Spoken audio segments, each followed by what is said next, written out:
जल शक्ति यंत्र। बढ़ते पानी की गति ऊर्जा को ऊंचाई पर स्थित पानी की स्थिति ऊर्जा का एक दूसरा परंपरागत स्रोत है। जल शक्ति यंत्र गिरते हुए पानी की स्थिति ऊर्जा को विद्युत ऊर्जा में बदलते हैं। चूँकि जल प्राप्त बहुत कम है जिनका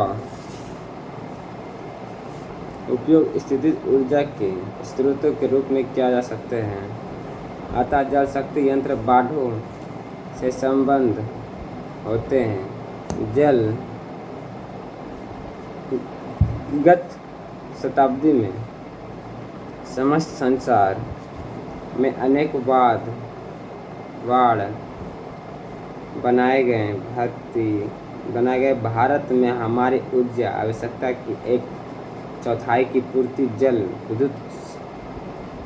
विद्युत यंत्रों द्वारा होती है। जैसे जल की विद्युत उत्पन्न करने के लिए नदी पर ऊंचे बांध पानी के प्रवाह को रोकने के लिए बनाए जाते हैं और विशाल हौजों में पानी जमा किया जाता है। पानी तल ऊंचा उठता है और इस प्रक्रिया में बढ़ते हुए पानी की गतिज ऊर्जा स्थित ऊर्जा में बदल जाती है। बांध में ऊंचा तल से पानी की पाइपों द्वारा बांध की तली पर विद्युत जनित्र के टरबाइन तक पहुंचाया जाता है और ये पानी टरबाइन को घुमाता है। चूँकि वर्षा काल में प्रत्येक बार हौजों में पानी पुनः भर जाए, इसलिए जल विद्युत स्रोतों की समाप्ति की चिंता नहीं होती। अतः जल विद्युत स्रोत ऊर्जा का नवीकरणीय स्रोत है। जल विद्युत के लाभ। ऊर्जा का यह स्रोत नवीकरणीय और प्रदूषण मुक्त है। अन्य प्रकार के शक्ति यंत्रों को तुलना में जल विद्युत उत्पन्न की कीमत कम होती है। जल विद्युत यंत्र के लिए बनाए गए बांध बाढ़ नियंत्रण और सिंचाई में भी सहायता होते हैं। जल विद्युत की हानियाँ भी समझना बहुत जरूरी है।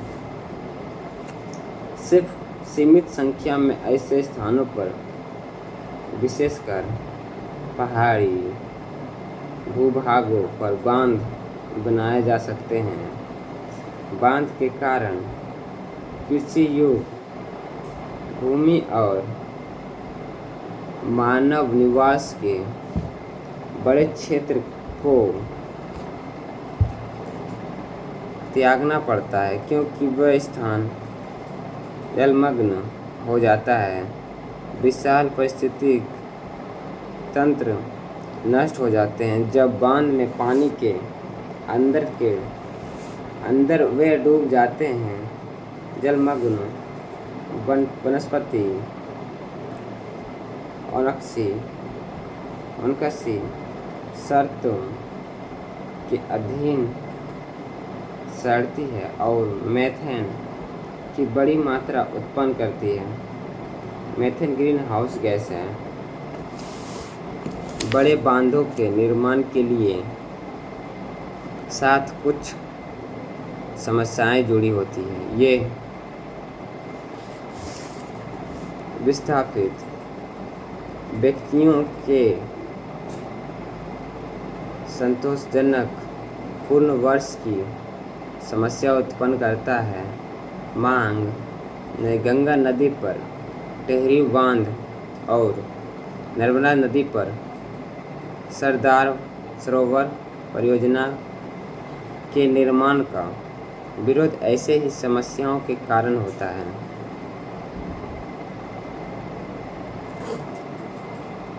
सही, इसलिए